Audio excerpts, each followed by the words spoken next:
सभी बच्चों को ढेर सारा प्यार नमस्कार। पटवार पेपर नंबर 14 का सॉल्यूशन करने के लिए हम आपके सामने आज पेश हुए हैं। आप सभी का बहुत बहुत स्वागत वीआईपीएम परिवार की ओर से। आइए चलते हैं आपका बिना किसी समय को खराब करते हुए पहले सवाल की ओर। सिंप्लीफिकेशन का क्वेश्चन है। वो पूछ रहा है इनकी रूट वैल्यू बताइए कितनी होगी। तो सर जब मैं 617 में 8 जोड़ दूंगा तो ये हो जाएगा 625 और 625 से बाहर आ जाता है यहां पूरा पूरा 25 में 11 जोड़ेंगे तो होगा 36। 36 से बाहर आता है 6। 190 और 6 196 और 196 रूट किसका होता है 14 का। मेरा ऑप्शन नंबर ए सही हो जाएगा। आगे चलिए सर, इसका मतलब होता है इनवर्स 2 की पावर प्लस 2, 3 की पावर 2 वो भी प्लस में, 4 की पावर 2 वो भी प्लस में। तो 4 प्लस 9 प्लस 16 तीनों को ऐड करेंगे, आंसर आ जाएगा आपका 29।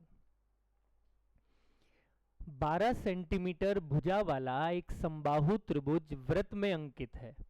तो सबसे पहले तो वृत्त की त्रिज्या क्या होती है, भुजा जितनी भी दे रखी है अगर उसको √3 से भाग दे दिया जाए तो आपके पास उसकी त्रिज्या निकल के आ जाती है। अब इसको 4 और 3 लिख सकता हूं तो त्रिज्या की जो वैल्यू होगी 4√3 होगी। क्या पूछ रहा था, वृत्त का क्षेत्रफल पाई आर स्क्वायर, तो भैया पाई आ गया, आर की जो वैल्यू थी इसका स्क्वायर कर दीजिए। 4 चौक 16, 16 तिया 48, आंसर आ जाएगा आपका 48 पाई। 150 सेंटीमीटर ऊंचाई और 15 सेंटीमीटर त्रिज्या वाला एक बेलनाकार बाल्टी पानी से भरा हुआ है। तो भैया अगर बेलन है तो पाई इंटू आर स्क्वायर 2500 और गुणा में ऊंचाई इसकी कितनी दे रखी है 150, इतना आयतन होगा। अब इस आयतन को एक आदमी बाल्टी के पानी में से 5 सेंटीमीटर त्रिज्या वाले गोलाकार गुब्बारे भरता है। तो कितने गुब्बारे भरे जा सकते हैं, 4/3 पाई आर क्यूब हो जाएगा 125। फुर्सत जो हो रहा है काट दीजिए बेटा, 125 से या 25 से काट लेते हैं 100 बार, यही आएगा ना, और 25 से कट जाएगा 5 बार, कट गया।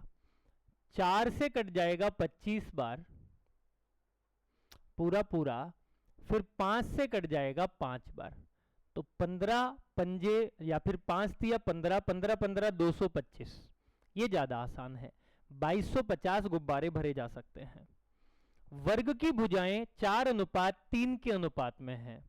वर्ग की भुजा अगर 4 है, यहां पे 3 है, इनके क्षेत्रफल, इसका क्षेत्रफल 16 होगा, इसका क्षेत्रफल 9 होगा, स्क्वायर कर देते हैं, और दोनों के क्षेत्रफलों को अगर जोड़ दिया जाए तो 25 आता है, लेकिन क्षेत्रफल तो आपको 225 दे रखा है। कितने गुना, 9 गुना। अब ध्यान रखना ये 9 गुना स्क्वायर वाली टर्म है, तो जो नॉर्मल संख्याएं होंगी वो केवल 3 गुना होंगी। तो कह रहा है छोटे वर्ग का परिमाप, छोटा वर्ग जो है उसकी भुजा हो जाएगी 9। कितनी होगी, 9 हो जाएगी छोटी भुजा। तो अगर छोटे वर्ग की भुजा 9 है, इसका 4 गुना कर देंगे तो छोटे वर्ग का जो परिमाप होगा कितना आ जाएगा 36। देखो मैं दोबारा बताता हूं, भुजाएं आपको 4 और 3 दे रखी हैं, तो क्षेत्रफल इनके वर्गों के बराबर होता है। 16 और 9 25 हो गया। 25 की वैल्यू 225, 9 गुना। अगर वैल्यू वर्ग में 9 गुना है तो सिंपल वो 3 गुना होगी, तो 3 तिया 9, 4 तिया 12, छोटा वर्ग होगा ये। छोटे वर्ग का परिमाप 9 4 36 आपका आंसर है। आगे चलिए, आयत का क्षेत्रफल जिसकी लंबाई और चौड़ाई का अनुपात इतना है। अब भैया लंबाई अगर 9x है, चौड़ाई अगर 5x है, तो और क्षेत्रफल आपको दे रखा 180, तो 45 से कट जाएगा 4 बार और x बराबर आ जाएगा 2। तो पहली भुजा हो जाएगी 9 दूनी 18 और दूसरी भुजा हो जाएगी 5 दूनी 10। परिमाप पूछ रहा है, परिमाप होता है 2 इंटू एल प्लस बी। 18 और 10 28 दूनी 56 मेरे सवाल का जवाब होगा। आगे बढ़ो। अगर x और y 7 और 3 है तो 7 रख दीजिए। देखो 7 का स्क्वायर कितना होगा 49, 3 का स्क्वायर कितना हो जाएगा 9 बटे में 7 का स्क्वायर कितना होगा 49 और हो जाएगा 9, तो ऊपर हो गया 58, नीचे हो गया 40, 2 से काटा 29 बार, 2 से काटा 20 बार, 29 20 मेरे सवाल का जवाब हो गया। A B B C C D और सी डी इतना है तो ए डी कितना होगा, ए है, बी है, सी है, डी है। तो भाई साहब अगर मैं 15 16 रख दूं ए बी की जगह, बी और सी मुझे 8 और 25 दिए हुए हैं, सी और डी मुझे 20 और 9 दिए हुए हैं। अब देखो एक बात मेरी ध्यान से सुनना, पड़ोसी भरते हैं 16 16, पड़ोसी 25, पड़ोसी 20 20, पड़ोसी 8 भर दिया। अगर मुझे बी पता नहीं करना, सी पता नहीं करना, तो गुणा क्यों करूंगा, ए और डी का गुणा करो बस। अब जब ए और डी का गुणा करना है तो जो कट रहा है वो काट दो, जैसे 8 दूनी 16 प्यार से कट गया, 5 तिया 15, 5 25, 5 दूनी 10, 3 तिया 9, अनुपात बच गया 2:3। मेरे सवाल का क्या होगा, जवाब होगा 160 का 20%, 16 दूनी 32 और 50%, 50 का 10%, 5।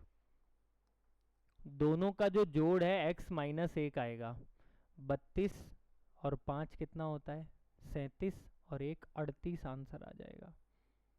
कितना आएगा 38 ही तो आएगा रे। 16 दूनी 32 और 5 37, 1 जुड़ जाएगा, आंसर कितना 38। यदि सचिन ने गणित में 70% अंक और विज्ञान में 60% अंक प्राप्त किए तो दोनों विषयों के बराबर बराबर नंबर मानते हुए, तो 70 और 60 130% दो विषय में, तो औसत कितना हो गया 65%। आगे आओ। विकास अपने वेतन का 80% खर्च करता है, 100 रुपए कमाता है, 80 खर्च कर देता है, घर पे ले जाके 20 रुपए देता होगा। उसका इनकम 25% बढ़ गया, अब वो 25 रुपए ज्यादा कमाता है। 15% व्यय बढ़ गया, 15 अट्ठे 120, 12 रुपए बढ़ गया होगा खर्चा। 25 में से 12 खर्चा बढ़ा, मतलब 13 रुपए अभी भी बचा रहा होगा पहले से ज्यादा। 13 रुपए ज्यादा बचा रहा है किस पे, 20 पे गुणा में 100, 130 बटे 2 65, फिर से 65% उत्तर आ गया। आगे चलिए। 20 वस्तुओं का लागत मूल्य 15 वस्तुओं को बेची जाती है। भैया 20 वस्तुएं खरीदी थी, 15 ही बेची हैं, अभी 5 बच रही हैं, कितनी देने पर, 15 देने पर। लाभ होगा गुणा में 100, 3 बार 33% का आपको लाभ हो जाएगा।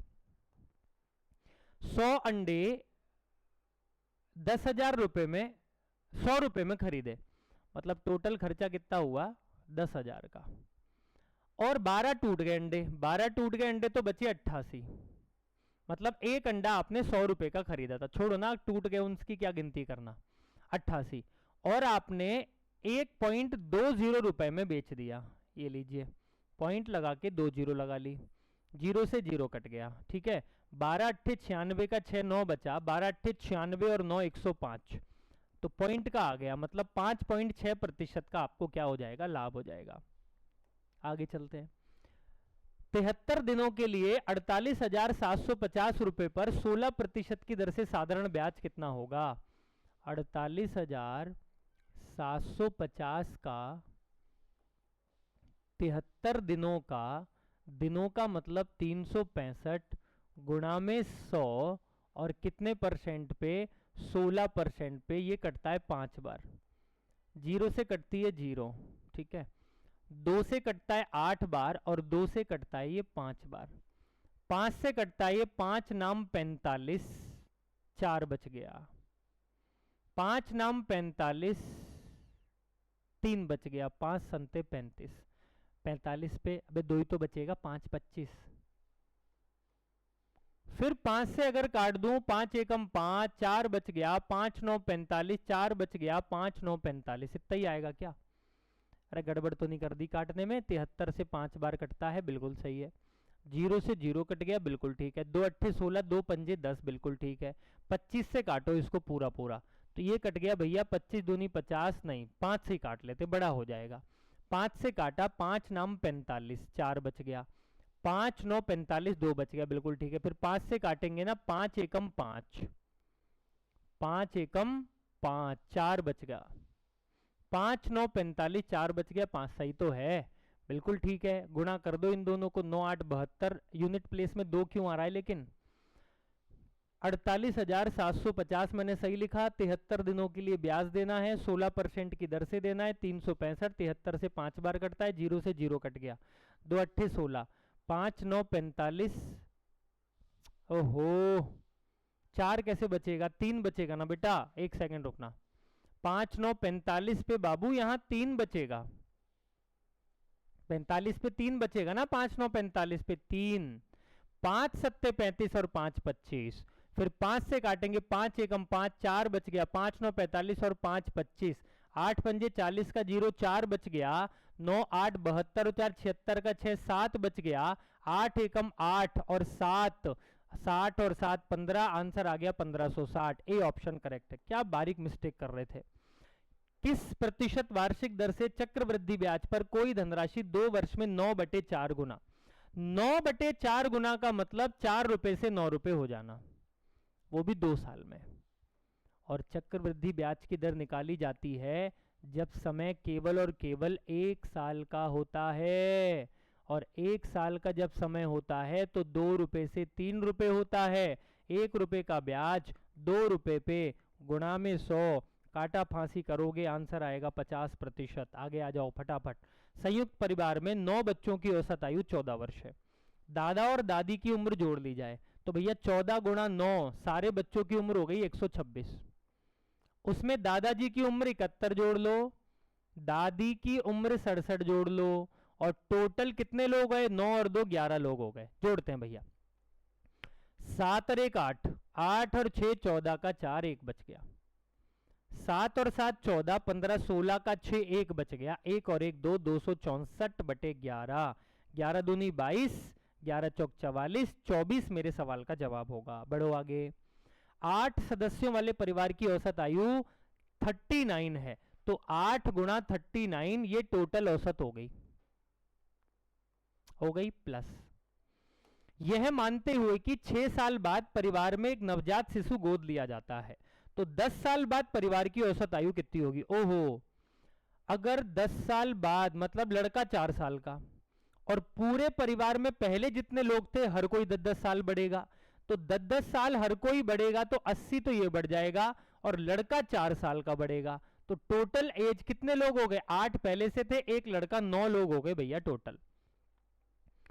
9 8 72 का 2, 7 बच गया है ना। 8 तिया 24 और 7 31, 312 जोड़ लीजिए। 4 और 2 6, 8 और 1 9, 3 का 3, 9 तिया 36, 9 चौक 36, अरे रे क्या हो रहा है आज। 9 4 36, 9 4 36, 44 आंसर आ जाएगा। बढ़ो आगे। 15 89 65 रुपए को 120 लोगों में बांटना है। 15 89 65, 15 89 65 को बांटना है मेरे बच्चों 120 लोगों में। 0 12 से काटते हैं, 12 एकम 12, 3 बच गया। 12 तिया 36, 2 बच गया। 12 दूनी 24, 5 बच गया। 12 चौक 48, 1324, मतलब लगभग आंसर 1325 आ जाएगा। ये था आपका पटवार का पेपर नंबर 14 का सॉल्यूशन। ठीक है, अगले पेपर में फिर मुलाकात करेंगे इसी एनर्जी के साथ। जल्दी जल्दी स्पीड लाइए, जैसे मैं स्पीड से सवालों को करने की कोशिश करता हूँ। ठीक है, आज के लिए इतना ही। बहुत बहुत धन्यवाद, नमस्कार, बहुत सारा प्यार, जय हिंद।